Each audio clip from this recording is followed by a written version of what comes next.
Hi friends, আমার এই লোকেশানটা ছিল খড়দাতে। ও আমার স্কুল ফ্রেন্ড রূপালি।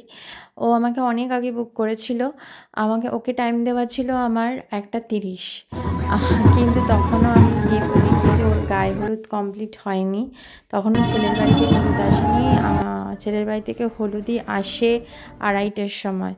তখনও 3:15 বা 13 বাজে অলরেডি। ও তখনও অবধি এসে পৌঁছতে পারেনি। তারপর ও এসে পৌঁছয় 3:30 এবং তারপর জানানো হয় যে দিদির ফ্ল্যাটে গিয়ে ওকে সাজাতে হবে। আমার কাজ শুরু করতে করতে শুরু হয়ে যায় 4টের সময় আমি ওকে সাজাতে বসি।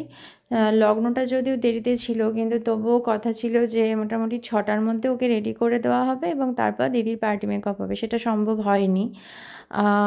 4টের সময় বসে এবং ওকে কমপ্লিট করতে করতে 6:30 7টা প্রায় হয়ে যায়।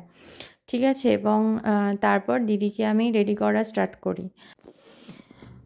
এখানে ব্রাইডদের উদ্দেশ্যে একটাই কথা, আমার আপকামিং ব্রাইড যারা আছো তারা যদি তাদেরকে যে টাইমটা দেওয়া হয় সেই টাইমের মধ্যে যদি তোমরা একটু বসতে পারো তাহলে আমাদেরও অনেকটাই সুবিধা হয় সাজাতে।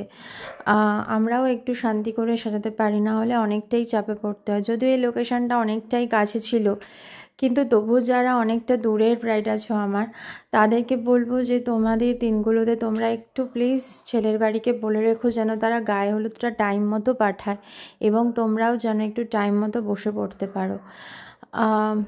না হলে সমস্ত প্রবলেমটা কিন্তু আমাদেরকেই ফেস করতে হয়, প্রচণ্ড প্রবলেমে আমাদেরকে পড়তে হয়।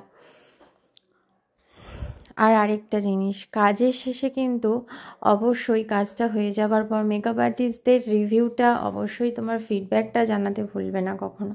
ওটা প্লিজ একটু মন খুলে দিও। আর হ্যাঁ, সাজার পর কিন্তু হাসিটা মাস্ট, কারণ ওটা থাকলেই কিন্তু মুখে তুমি মেকআপ করার পর তোমার সৌন্দর্যটা ফুটে ওঠে। সেজে আজকে রিভিউটা শুনে নাও। আমি নিজে ভাবতে পারিনি সত্যি এতটা পারফেক্ট ন্যাচারালি আমি যেরকমটা চেয়েছি সেরকমটাই হবে।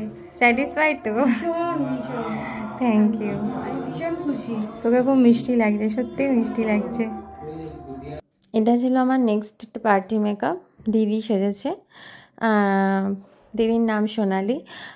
দিদিটা খুব মিষ্টি। দিদি প্রচণ্ড টেনশনে ছিল, কারণ প্রচণ্ড দিদি এক প্রকার একটুখানি বিপদে পড়ে গেছিলো। দিদির শাড়ি পরাতে যাওয়ার কথা ছিল পিসিমণিকে, দিদির পিসিমণিকে, কিন্তু সেটা দিদি এখন রিভিউটাও প্রচণ্ড তাড়াহুড়ো করে আমাকে দিয়েছে। তোমার খুব তাড়া আছে, টেনশন হচ্ছে।